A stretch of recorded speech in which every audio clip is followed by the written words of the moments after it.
Hi, my name is Marissa Diiorio. I am a rising sophomore. I'm applying to Peer Mentor for Chemistry 102. I am currently a chemistry major on the pre-med track.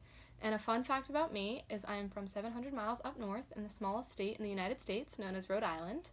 I have never peer mentored before, although I did a lot of tutoring in high school.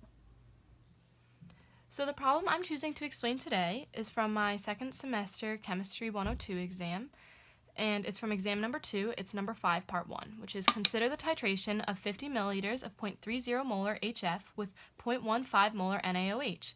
The Ka of HF is 7.0 times 10 to the negative 4th. What is the pH when the titration is 90% complete? That is, 90% of the way to the equivalence point. So the first thing I decided to do here was write bullet points of the most important information that comes out of this whole thing. I know that HF has 50 milliliters and is 0.30 molar in concentration. I know that NaOH, we do not know the volume, and is 0.15 molar in concentration. I also know that the ionization constant of HF is 7.0 times 10 to the negative 4th, and that the titration is 90% of the way complete. So when writing it out like this, it makes it a lot easier to visualize. And when I look at this, I know that I need to do a titration in moles. And right here, I see that I don't have any moles, but I have a way of getting there. So the first thing I need to do is find the volume of the base.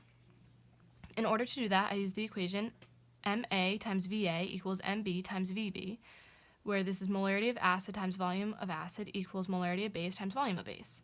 And based on what I wrote down here, I just plug in what I know, and I solve for the volume of the base, which I don't know. I find out, when I plug everything into my calculator, that the volume of the base is 100 milliliters, and this is at the equivalence point.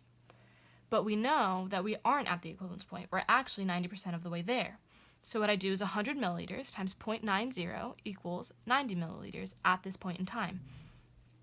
Now that I have the volume of the base and the volume of the weak acid along with their molarities, I can solve for moles.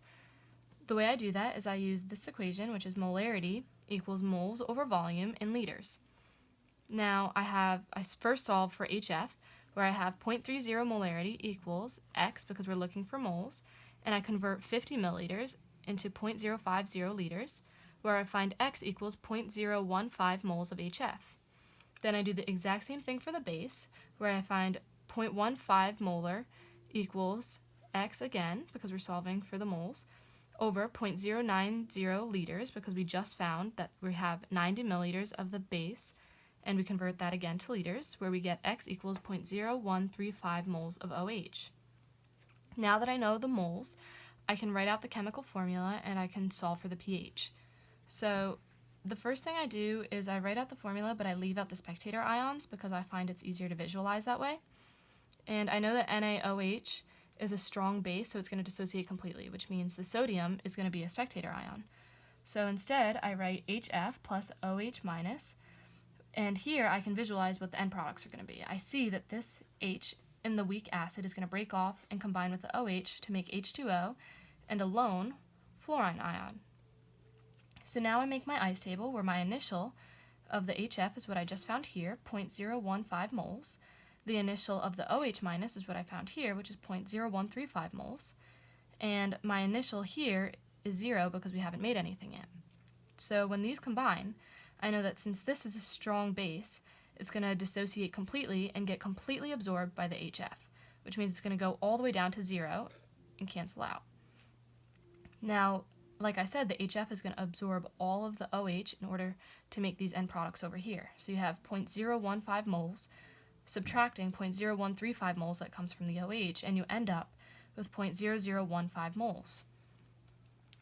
And now, whatever is being lost here is being gained on this side because it's in equilibrium. So the fluorine ion is going to go up by 0.013 moles, and you're going to get an end result of 0.013 moles of the fluorine ion. Now that we know the end of the conjugate base and the weak acid, we're going to use the Henderson-Hasselbalch in order to find the pH. So you have pH equals pKa plus the log of the weak base or conjugate base over the weak acid. So we do pH equals, we know that pKa is equal to the negative log of the Ka, which we were told up here. So the negative log of 7.0 times 10 to the negative 4th plus the log of the weak base, which we found to be 0.0135 moles, over the weak acid, which is 0.0015 moles. And the reason we can leave it in moles is because this is a ratio, so the moles actually end up canceling out and just being numbers. And when we plug all of this into our calculator, we end up getting a pH of 4.10.